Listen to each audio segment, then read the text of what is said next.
Sagantaa BBC Afaan Oromoo.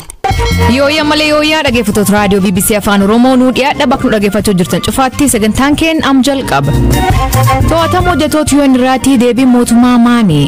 Dirqama seera Itoophiyaa kabajuu qaba. Samiirra jira miti. Itoophiyaa keessa jira. Seerota jiran hordofee eeguutu irra jira. Seera kana hin kabajne yoo ta'e kan biyyoota gamtoomanis haa ta'u seeraan gaafatama. Nagaan akka bu'uu fi mootummaan maantii PLF irra barbaada. Tokkoffaan haleellaan dhaabbachuu qaba. Lammaffaan bakka qabatan gadhiisuu qabu. Kunneen haal duree marii ta'uu dhiisuus danda'u. Kana jechuun mootummaan murtee mareetti galuu taasiseera jechuu miti. Pireezidantiin Sanyii Adii yeroo dhumaatiif Afrikaa kibbaa bulchee du'aan boqote.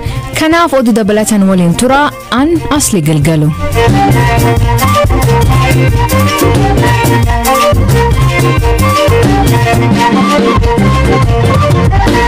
Dhaggeeffattoonni oduutiin jalqabaanii imbaasiiwwan biyyoota garaagaraa teessoo isaanii magaalaa Finfinnee godhatan yaaduu nageenya lolkaaba Itoophiyaa wal qabateen lammiileen isaanii garbii isaanii takdachaan torba dabre kaasee waamicha gochuu eegalan. Ameerikaa, United Kingdom, Saudi Arabia, Canada akkasumas biyyoota michuu Itoophiyaa jedhaman kan Raashiyaa fi Kooriyaa kibbaa biyyoota yaaduu nageenya Itoophiyaa keessa jiru lammiilee isaaniif akeekkachiisa kennan. Kanaan wal qabatee dubbi himaa ministeerri dhimma alaa ambaasaadar Diinaa Muftiin irraa deebii kenna. አንዱ በማወቅ አውቆ በለብረትሊ የኢትዮጵያ መንግስት kana lamatti qooduun ni danda'ama. Beekaa ta'e jedhamee mootummaa Itoophiyaa jilbeeffachiisuudhaaf humna ittisaa laaffisuudhaaf akkuma miidiyaa duula gama kanaan godhamutu jira ta'e jedhameeti. As gaaniiru kiiloomeetira 40 irra jiru naannoo sulultaa jiru kan jedhu qaama sanaati. Duula kana junticha wajjin ta'uudhaan qaamni qindeessu jira. Isaantu kana godha. Kun uummata abdii kutachiisuu fi waraana xiinsammuuti. Kan biraan immoo osoo hin beekin hawaasni dippiloomaatiikii osoo hin beekin kana keessa galan kan nuti quunnamnee ibsaa fi jirruu fi tasgabbaa jiranis jiru. Warra hin beekneef waltajjiiwwan garaagaraa ittimaa jirra. Warra beekaa ta'e jedhanii godhan homaa gochuu dandeessu. Mootummaa Itoophiyaa irra dhiibbaa gochuuf kunis ta'u haalicha yeroo mirkaneeffatan ni hafu. Hojjettoonni dhaabbata biyyoota gamtoomanii 16 magaalaa Finfinneetti to'annoo jala ooluu hordofee sababni qabanii fi seera labsii yeroo ariifachiisaa cabsuu akka ta'e dubbatan. ኢትዮጵያ ውስጥ የሚኖር የተመድ ሰራተኛ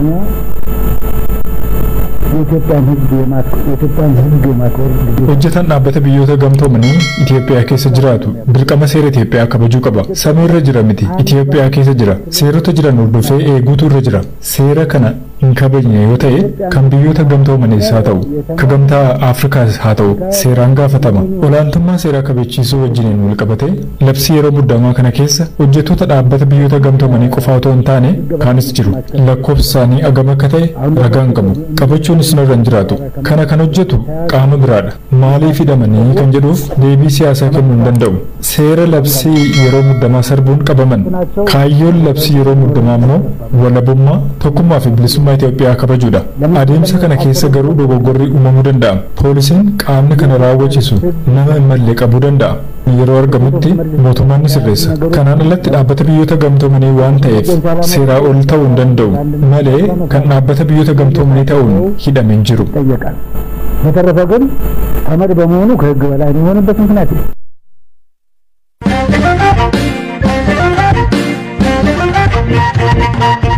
Oduu biraatiin dhaabbanni Boeing maatiiwwan balaa xiyyaara Itoophiyaa Boeing 737 Max barkuma 2019 lubbuu namoota 157 galaafatu waliin waliigaltee ergaan.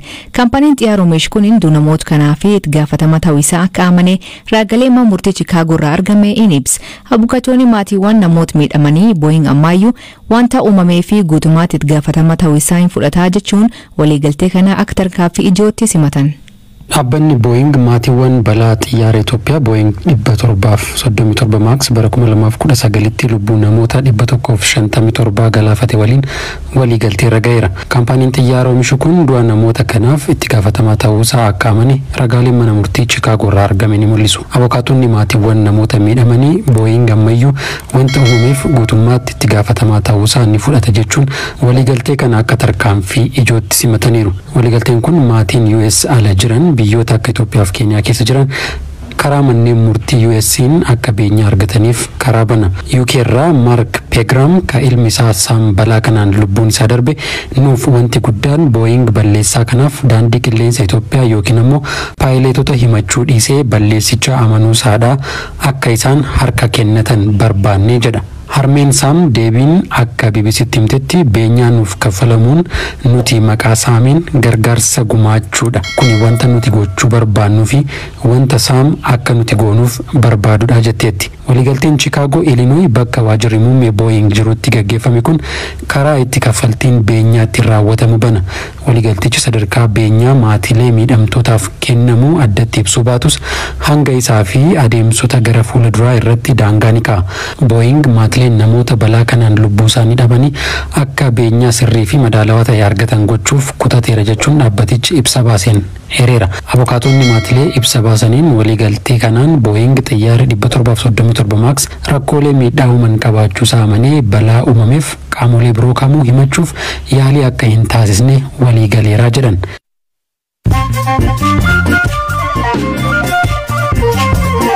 Dhaggeeffattoonni naannoo gabaabaa addunyaa isiniif dhiyeessinaa jalqabaanii pireezidantiin duraanii Afrikaa Kibbaa FW de Klerk umrii waggaa 85tti du'aan boqote.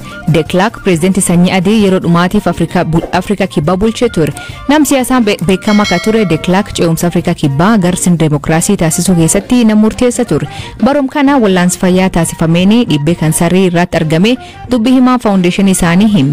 Viidiyoo du'isaatiin booda faawundeeshiniin gadhiisee FW'n miidhaa namoota sanyii gurraachatii fi indii irratti mootummaan isa geessiseef dhiifama gaafate.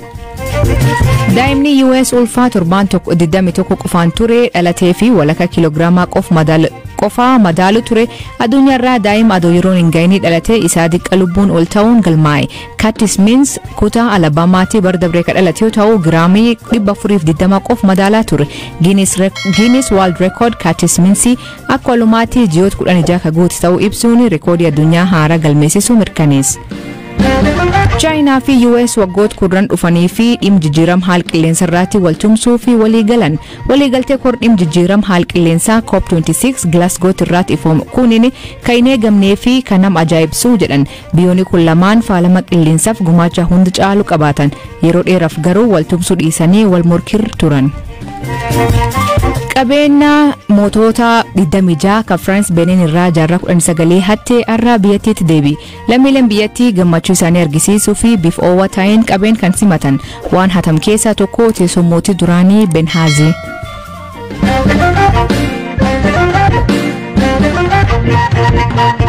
Dhaabbata televiiziyoonii Nabad jedhamu kan hoogganuu fi abbaa ministeera dubartoota daa'immaniif dargaggoota akka turte Filsaan Abdullaahi obbo Abdullaahi Ahmed dheengadda uummattoota nageenyaatiin gaafatamu himan.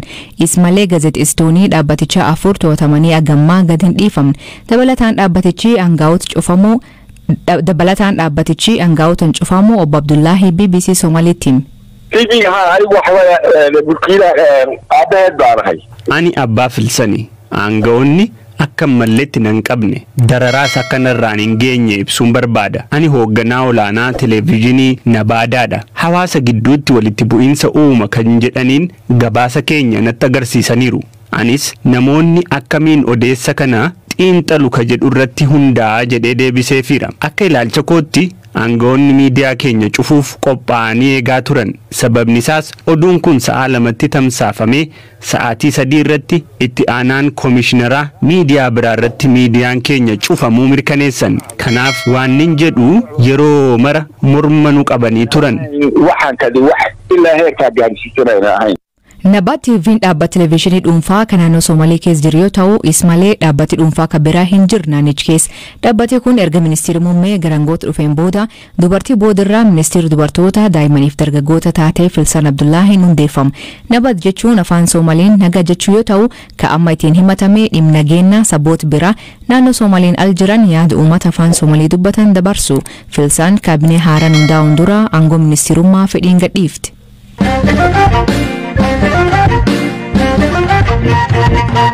Nagaan akka buufii TPLF iddoowwan naannolee Amaaraa fi Afar keessatti qabattee gadhiistee bahuu qabdii jedhu mootummaan Itoophiyaa.